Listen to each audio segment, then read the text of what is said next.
Shalom, shalom, brothers and sisters. This is your Levitical priest, giving all praises to the Most High. Today, I want to discuss about a subject concerning Judas, one of the 12 disciples, and Dan, one of the 12 tribes of Israel. And the main focus of this is alignment.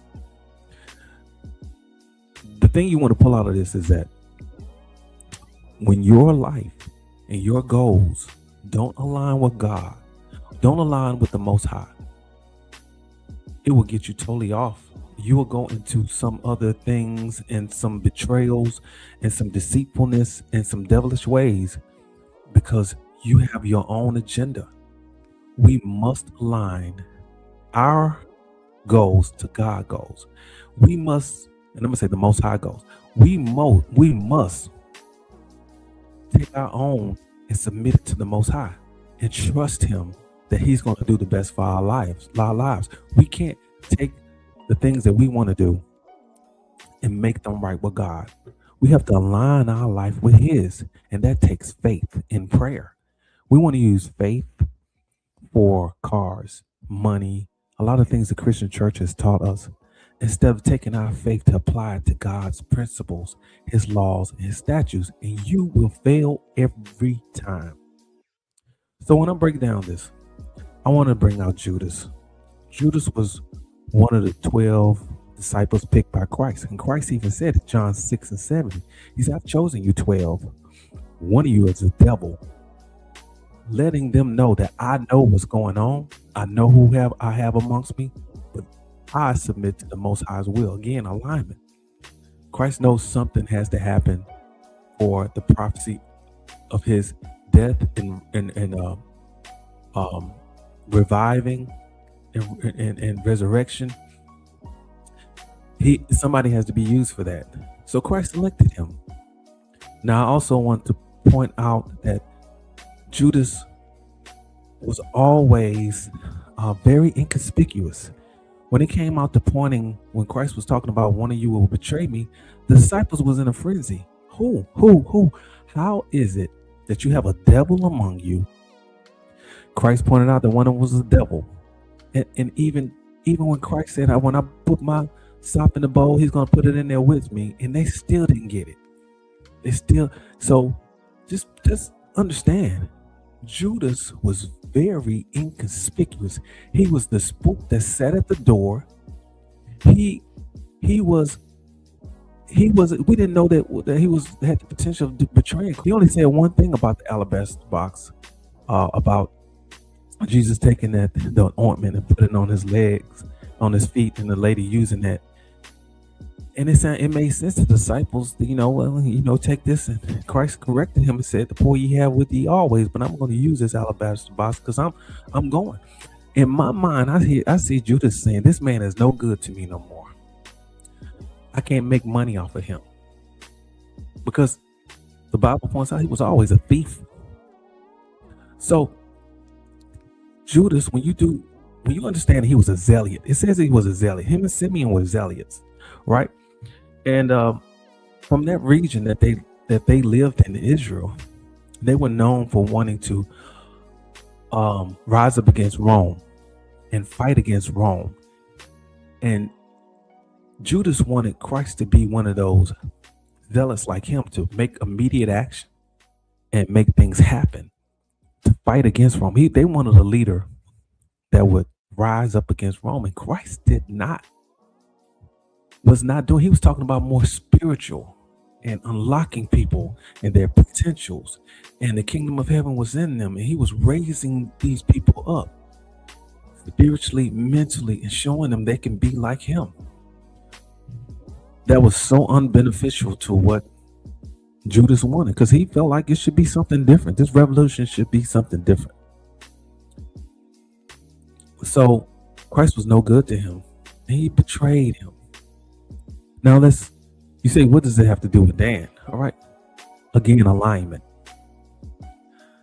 Dan was known for being ambitious, wanting to do more. He was always doing things different from the 12 tribes. He was always going out and just being on the sea. The Bible said he was sitting on the Sea of Galilee. That he was always adventurous, going. Um, so when you look at the prophecy of um of Dan, it talks about Dan. And I'm gonna read this real quick. It says that Dan, Genesis 49:16 through 8, Dan shall judge his people as one of the tribes of Israel. Dan shall be a serpent by the way, an adder in the path, that biteth the horse heels, so that his rider shall fall backwards. I have waited for the salvation, O Lord. I have waited for thy salvation, O Lord. So Dan, when you look at what the prophecy of Dan, he's considered an adder. I don't know if you know this, but an adder is native to Europe and northern Asia, parts of Asia. It's a European snake, and I think that's very ironic because we know what Europe consists of. We know that Europe, Esau comes from Europe. European nations come from Europe. I mean, those nations have been a plague on the world. So that snake being native to Europe is very significant in my eyes. And when it talks about the horse, well, the horse represents many of things like strength, majesty, military might, royal status, earthly power, judgment, and God's sovereignty. So this snake is going to knock his people off of that. It's going to be the cause of his people falling backwards. This is a prophecy of Dan. So here's the thing about Dan, like Judas, very inconspicuous. You hardly hear anything about Dan in the scriptures besides he didn't get counted as a blessing. Just like Judas, these jokers, you have to really break down small things. You get small nuggets. You don't know what they did until it blows up. Spooks that sit by the door, their own plan, their own agenda. Because Judges 18 tells you that what Dan did. He came off the ship, and they sent some brothers in, and they spied out. They found the ephod. They found molten images and all this other stuff to worship. They came in and they took those things, and they took the priests, and they say, look, isn't it better for you to be with us than to be alone? And they took the priests and they set up their own worship, and they cultivated many parts of Europe, because understand, Dan was part of the Northern Kingdom, and the Northern Kingdom did much mixing, and so much that Britain, the Celtics, areas in Europe are known to be derivatives of Dan. And what do we know about the Romans? That's a part of the European nations. And what did Rome do to us? It was a vex and a plague to us later. And it is known or said, to be just correct, I don't want to interject too much, but some of the European nations did a lot through religions that were set up through Dan, so-called. If you do a study on Dan and his religions that he set up, and the portrayal that he did, it was by the time 70 AD came, these European nations had ran us out of Israel, and later they took us, and Spain and all the European nations cultivated and colonized the world. And here's the thing about Dan. Dan set up false worship, doing it their own way. And this is what Constantine also did, mixing, interjecting their own way and giving a false religion that seems righteous. This is exactly what Dan did. He was the first to do it. And it is much to be said that many of those people are there or in the European nations. But guess what? I know that's scary to some people. But Dan does not count as a blessing. Thank the Most High. Because he had to. Dan did too much. And many people say, well, this Dan. Well, Dan did two things. It was two impacts to what he did. He caused false worship among Israel. And we know the law, what it says, you find anybody in Dutch, they have to be wiped out. And then Dan, his acts also caused the European nations to build false worship, Christianity, and colonialism at their false worship. This is all derivative of Dan. Now we want to talk about what Dan did. It doesn't seem impactful, does it? It's very impactful. Dan did. But let's notice there's not much said. People in your life, you must be careful about people who don't talk, who don't say, but watch what they do. Watch, are they following God themselves? Because they could be setting traps for you. They could be knocking you off your horse, off your majesty, conspiring to get people against you, just like Judas, just like Dan, making deals with other nations. Dan was mixing with other nations and making deals behind his brothers and sisters' back, and it could never be pointed out directly that he was doing that. Judas, it could never be pointed out that Judas was doing anything unless Christ knew it. Christ knew it. That's the only way that they found out. Other than that, they would have just, Christ had to have the knowledge and the understanding. And just like Israel, God had to have the knowledge and understanding aforetime before Dan even did it. The prophecy called him out. So I'm telling you right now, you got to have spiritual discernment when it comes to some people. Some people with their devilish, it's pure devil. That's the worst kind of devil, because you can't point out what they're doing.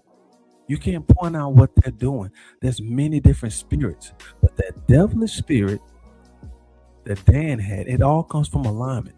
They want their way, how they want to do it, and they're going to find things that fit them. And they hear all of that, but they want to do things their way. They want to be the star. They want to be different all the time. And they have an agenda, and they refuse to align their lives with the Most High. And on an individual level, many of you refuse to line your lives up with the Most High. You can't not eat pork. You make justifications for it. You cannot do Sabbath worship. You make justifications for it. God understand. You can't do it. And I understand that there's a grace period, but don't say you can't, or don't start changing scriptures and making justifications. Just say you need time to get it together. Be honest. You cannot dress different. You can't start wearing your hot girl's pants. You can't not stop working on the Sabbath when you do have the power and the energy to do it. We do understand that some people are working on that. But there are some people that make justifications. They want God to align with what they're doing. They want God to they want to change scriptures and change the whole criteria of the Bible to fit them. Feminism, well, that was outdated. What women used to do, that's outdated, and you can't fit that in no more because the world has changed. No. Esau changed laws and times, but faith and righteousness of God will get you back in line. If you really want to do what the Lord said, it's going to take faith. It's going to take endurance, and you applying all this faith to cars and houses and jobs, but you put no faith into following the Most High in sincerity. And I guarantee you, when you want this, the Lord will open doors. It's not going to be easy all the time. It's going to be a struggle because we got off the path, and we're going to have to fight our way back to God this time. It's not going to be an open door. We got to work our way back to it because we set this up. We did this. So we're gonna have to do some work to get back at the heart of the Lord. It's gonna take some sacrifice and some uncomfortable times, but it is well worth it when Christ returns and he brings his kingdom. So I'm wrapping this up. This is part one. There's some other aspects that go into repentance, true repentance. When you fail, let's see if Judas was really repentant. Let's see if Dan was really repentant, if Judas was really repentant. And let's see what true repentance look like. That's what I'm going to talk about part two, because we all fail. But let's see the difference in the heart. And when God is governing repentance and Satan is governing your repentance. It's two different types. So I hope this has blessed you. I hope I edified you. I don't mind critique. There's some things that may be wrong. I welcome all criticism and all, I guess credit. If you want to give me credit, that's great. If not, I look for your feedback. God bless you. May the Lord keep you. And I pray for that's just your understanding. And maybe you can add to this. That would be excellent. But most definitely keep your mind on the Most High. Make him your part of your goals. And it's not easy for me to do this, but I felt like I had something to speak on. I have many things to speak on. And this is, I'm one of those kind of perfectionists. So it's really hard critique of myself. But I'm stepping out on faith. Pray for me. And I pray for you. Blessings on the Most High. Peace.